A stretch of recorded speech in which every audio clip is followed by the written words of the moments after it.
आप सब ने अपने जीवन में एक कहावत तो सुनी ही होगी कि एक चुप 100 को हराए। सुनी है ना? और इसीलिए कई बार हम जीवन में चुप रहते हैं, मौन रह जाते हैं, क्योंकि यह सत्य है कि एक मूर्ख के लिए मौन रहने से अधिक श्रेयस्कर उत्तर और कुछ भी नहीं हो सकता। परंतु क्या जीवन में सदैव मौन रहना, सदैव चुप रहना क्या उचित होता है? नहीं। जहां पाप का बल बढ़ रहा, जहां छल हो रहा, वहां मौन रहने से अधिक गंभीर अपराध और कुछ नहीं हो सकता।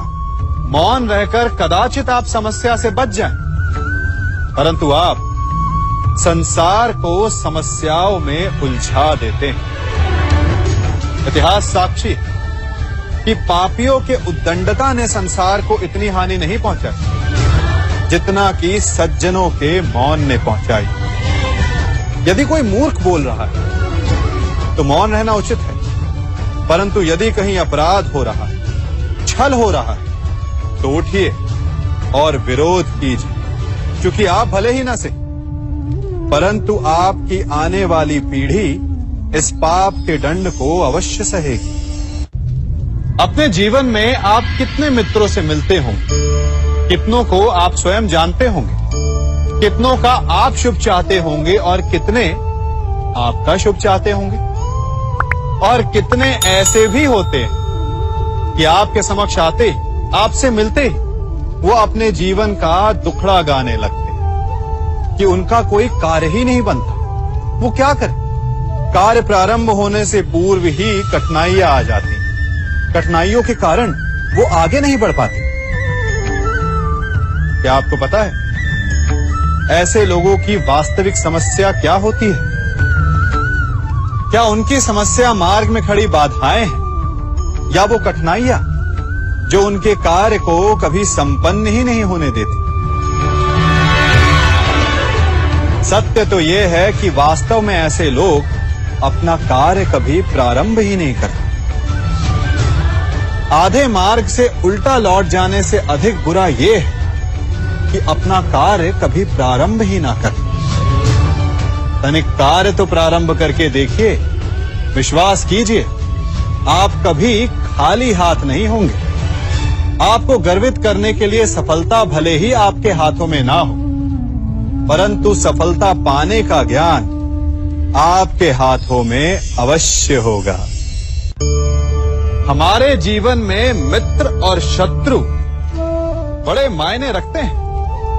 मित्र वो जो हमारा हित चाहे, जो हमारे सुख दुख में हमारी सहायता करे, हमारा साथ दे।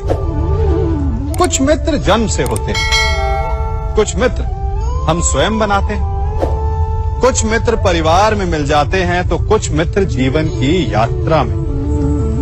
परंतु शत्रु हमें जीवन में कभी भी मिल जाते हैं। परंतु क्या आपने कभी सोचा कि वास्तविकता में आपका सबसे बड़ा शत्रु है कौन? आपका सबसे बड़ा शत्रु आपके भीतर छिपा बैठा है, और वो है आपका क्रोध। आप जिनसे रुष्ट होते हैं, उन पर क्रोध करते हैं, उन्हें हानि पहुंचाने का प्रयास करते हैं। परंतु तनिक शांत मन से सोचिए, जिन्हें आप हानि पहुंचाना चाहते हैं, ऐसा करने से पूर्व आप स्वयं भीतर से जलते हैं। क्रोध एक सुलगते हुए अंगारे के समान होता है, जिससे आप अपने शत्रु को जलाकर भस्म कर देना चाहते हैं। परंतु ऐसा करने से पूर्व आपको स्वयं उस सुलगते हुए अंगारे को उठाना पड़ता है, और शत्रु से पहले स्वयं को जलना पड़ता है, उसकी पीड़ा सहनी पड़ती है। तो यदि आपको अपने शत्रुओं से मुक्ति पानी है, तो पहले आप स्वयं के क्रोध पर नियंत्रण करना सीखिए। परिवार, संतान, हमारे अपने हमें कितने प्रिय होते हैं। उनकी सुरक्षा के लिए, उनके सुख के लिए हम क्या नहीं करते। अपनी संतानों को सुसज्जित कोमल जूते देते हैं ताकि उनके पांव को चोट ना लगे। उनके मार्ग में कांटे ना चुभे, उन्हें पीड़ा का अनुभव ना हो। अच्छी बात, परंतु इस प्रक्रिया में हम एक बात भूल जाते हैं कि पांव को पांव होने का अनुभव तभी होगा जब उसका स्पर्श धरती से होगा, जब वो तपती रेत पर चलेगा, जब वो भीगेगा, जब पांव कांटों में उलझेंगे।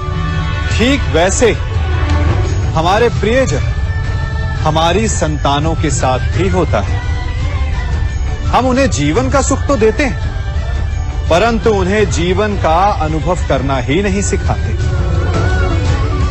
करने दीजिए उन्हें अपने जीवन की कठिनाइयों का सामना, लड़ने दीजिए उन्हें अपने मार्ग के कांटों से। यदि स्वयं सीखेंगे तो अपनी आने वाली संतानों को भी सिखा पाएंगे, है ना? ज्ञान, दान, मान, परमार्थ, इन्हें सबसे बड़ा धर्म कहा गया है। और ये धर्म है भी, परंतु धर्म का पालन भी सोच समझ कर करना चाहिए। यूं समझिए कि आपके पास एक बीज है, यदि आप उसे अच्छी माटी में बोते हैं तो वो फलेगा, फूलेगा, उसे देखकर आपको सुख मिलेगा। और यदि आपने उस बीज को कीचड़ में डाला तो क्या वो उगेगा? क्या उसका जन्म होगा? नहीं, वो कीचड़ में सड़कर अपना अस्तित्व खो देगा और कीचड़ का अंश बन जाएगा। और यही नियति ज्ञान, मान, दान और उपकार की भी होती है। सुपुत्र को दिया गया ज्ञान, उस पर किया गया उपकार फलेगा, आपको सुख देगा, अपनी श्रृंखला बनाएगा। और कुपुत्र को दिया गया ज्ञान, उस पर किया गया उपकार कीचड़ में डाले गए बीज के समान है, जो अपना अस्तित्व खो देगा। हम सब अपना जीवन शांति से जीना चाहते हैं, अपना हर पल आनंद में भोगना चाहते हैं, परंतु ऐसा नहीं कर पाते। कारण क्या? कारण है इस समस्या का? क्या हमारे शत्रु इसका कारण है, या हमारे उत्तरदायित्व, या फिर समय की कमी? नहीं, कारण है हमारा भय। ये भय कि कोई क्या कहेगा, हमारे विषय में कोई क्या सोचेगा, है ना?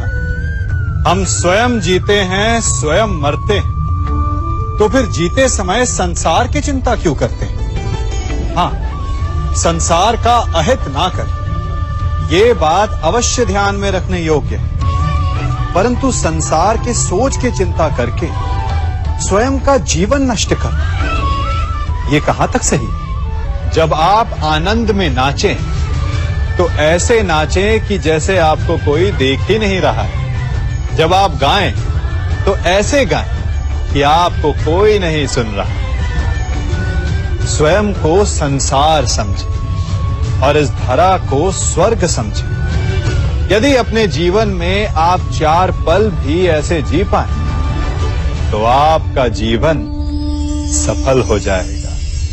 मनुष्य के जीवन में कितनी कठिनाइयां आती हैं, एक से एक बढ़कर जटिल समस्याएं आती हैं कि मेरा भविष्य क्या होगा, मेरे संतान का भविष्य क्या होगा, क्या मेरा ऋण चुक पाएगा, क्या मैं भविष्य में अपना इच्छित लक्ष्य पा पाऊंगा?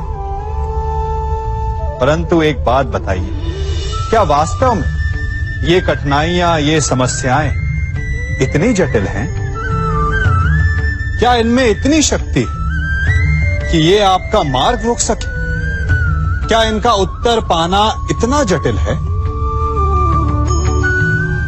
नहीं, तनिक शांत मन से विचारिए। कई बार उत्तर इतना जटिल नहीं होता जितना कि प्रश्न। वास्तविकता में आपके मन में जो प्रश्न है वो जटिल है, किंतु उत्तर तो बड़ा सरल है, और वो उत्तर है कर्म। कर्म कीजिए, और धीरे धीरे आपके मन में जटिल प्रश्न और आपके मन की जटिलता दोनों ही समाप्त हो जाएगी। इसे देख रहे हैं? कुछ स्मरण हुआ? आपको आपके बालपन का स्मरण करवा दिया ना इस पहिए ने। कदाचित कोई बालपन में ऐसा होगा जिसने ये खेल ना खेला हो।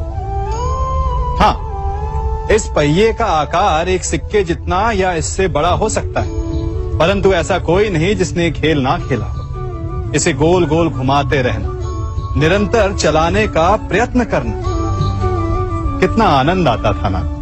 हमें उन पहियों के खेल से मिले मनोरंजन का आनंद स्मरण हो आता है, परंतु उन पहियों के खेल से बालपन में मिली सीख हम अधिकतर भूल जाते हैं। और वो सीख है सदैव गतिमान रहना। उस खेल का केवल एक ही तर्क होता था, यदि उसे संतुलित रखना है, यदि उस पहिए को गिरने नहीं देना, तो उसे निरंतर गतिमान रखना होगा। और यही जीवन है। जीवन में यदि सुख दुख, हानि लाभ, आनंद और कष्ट का संतुलन बनाए रखना है, तो सदैव गतिमान रहिए। किसी एक कष्ट, किसी एक दुविधा के पल में ठहर के ना रह जाओ, कर्म करते रहो। विचार कीजिएगा।